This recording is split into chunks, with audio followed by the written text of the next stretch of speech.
What's going on, everyone? Welcome, Rabid here, and today we're going to be taking a look at these three Kaspa ASICs and just see how close we are to ROI. Now, if you did miss my original video when I did mention how I did acquire these ASICs, they were very expensive when they first released, and I could not afford it with my own money. So T-Swift actually fronted me the money and then sent them out to me. So I got them from him, and these are mining on K1 pool. They're auto swapping the USD and paying out to T-Swift. So I'm pretty much hosting them until they cover their full prices. At that time, then they become mine. So I do have to mine these to ROI, and then they will actually become my possession.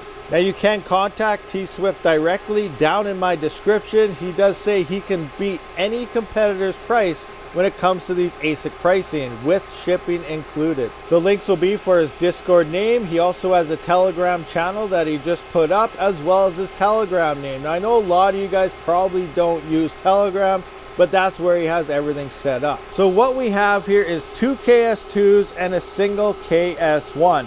And MSRP when I did get these was about $12,000 for the KS2s and about $6,300 for the KS1. That is a total of $30,300. Now, we also said if I don't want these at any time, as long as everything is in working condition, I can just return these miners to him, and then the deal is off and I don't have to worry about it. So I was going to do that actually the other day, and we worked out yet another deal. We will be going through all the numbers, but we paid off a little over $6,000 or so, about $6,400 or something, and then it worked out a straight out flat fee of $10,000. Now, I have all of these things overclocked right now, so these are all doing about 2.4 to 2.5 on the KS2s, and the KS1 is about 1.3 gigahash. Altogether, we are slightly above 6 gigahash. So coming in at 10,000 for 6 gigahash, that is a KS3M for $10,000. So that's a pretty good deal, but at the same time, we're gonna look at the yields. Bitmain has really been pumping them out, and they have done something crazy. They dropped their price on their miners by over 50% out of nowhere, just slashed them, and people are buying them up, and Bitmain is testing like crazy. The network hash rate is shooting up to over 41 petahash right now. So I was looking at some of the numbers, and we're actually doing what a KS0 used to do. So we're slightly under 2,000 Kaspa per day right now. I believe in about 2 days is that block reward reduction. So we're probably going to be around 1,500 Kaspa mark very, very soon with 6 terahash.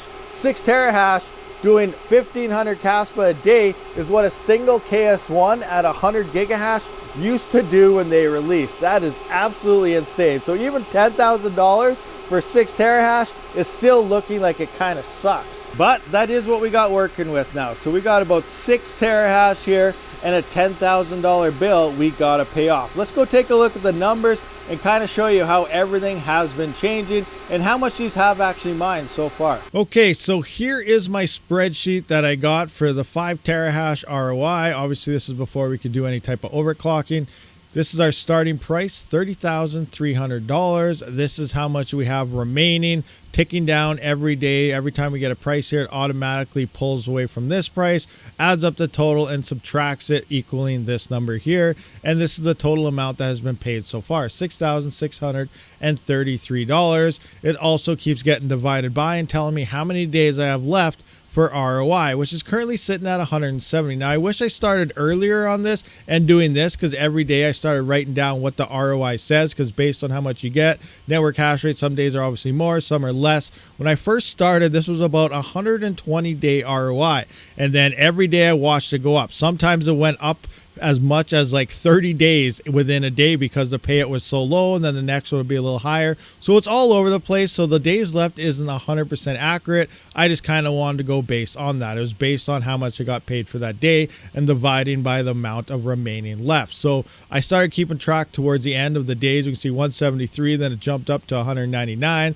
then it went up to 205, then to 204, down to 198, 197, down to 170, and so on. But here we can see I also kept track of how much Kaspa we mined each day, what the price was at the payout time, and then the total it made per day, as well as the Kaspa hash rate. We can see we started this on day one. The hash rate was only 13.6 petahash on the network, and we can see how it has been climbing. We're actually going to scroll down all the way down to 31.43. So this was mining for about 42 days so far. So this is all the original here with the original price and everything. And then we started the new update. That deal happened about 3 days ago. I have 2 payouts so far. So now we're going to Kaspa ROI part 2. So we started over from a flat fee of $10,000 right here. And remaining left, I have 9,760 to go. We have now an ROI of about 88.4 days. And this time, right from the get-go, I started putting the ROI per day. So the first day with this new pricing and stuff, making $129 for that first day, that was a 77-day ROI. Yesterday, the payout went in 88. So tonight, I will see what day 3 with this new price and everything will come into and what the ROI in days will be. So far, we did go. We got a little better deal here because I was going to send them back, but we were at 170 days and then dropping that price down to 10,000 flat and pretty much starting over.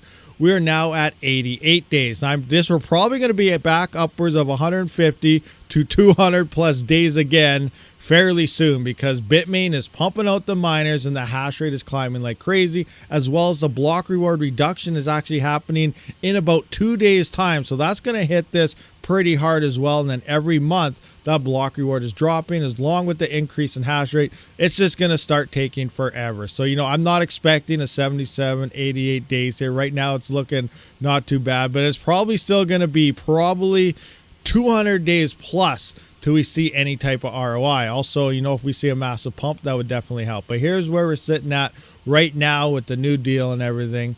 We're sitting at 88 days. So it's going to be interesting. What do you guys think the ROI is actually going to turn into moving forward? And are you looking at Kaspa ASICs? That everlasting increase in hash rate is definitely starting to look more and more towards KDA. But at the same time, Kaspa is gaining a lot of momentum and a lot of hype. What if Kaspa hits $1? What if Kaspa hits $5? I don't think it'll go that high in the next bull run anyway, but maybe in previous ones after that. But that would be some insane prices for some major profitability. Even KS0s right now, which are, I believe they're around $1, maybe less right now. But even if Kaspa hits $100 or $100, I wish. Even if Kaspa hits like $1, that's still going to be some nice profitability leading into that next bull run. Regardless, we have no idea what the future holds. Maybe it does nothing at all for all we know. Anyway, but this is where we're sitting right now. 88 days left of this ROI. $10,000 from the start.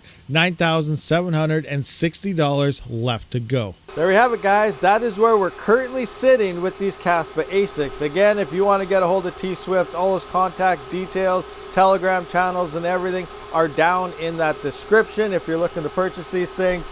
And you know what? I don't know how these are going to do. There's still a lot of profit out there on Kaspa with these ASICs. It is dropping pretty fast, but where there's profit, people are going to keep buying them. And as more people keep buying these ASICs and the block reward reductions and the hash rate increases, profits are going to finally drop down to next to nothing unless we start seeing some more price discovery. We definitely need that price to start going upwards in the northern category and nice and green. Anyway, here we are, guys. Let me know your thoughts and comments on this whole situation. What are you currently mining?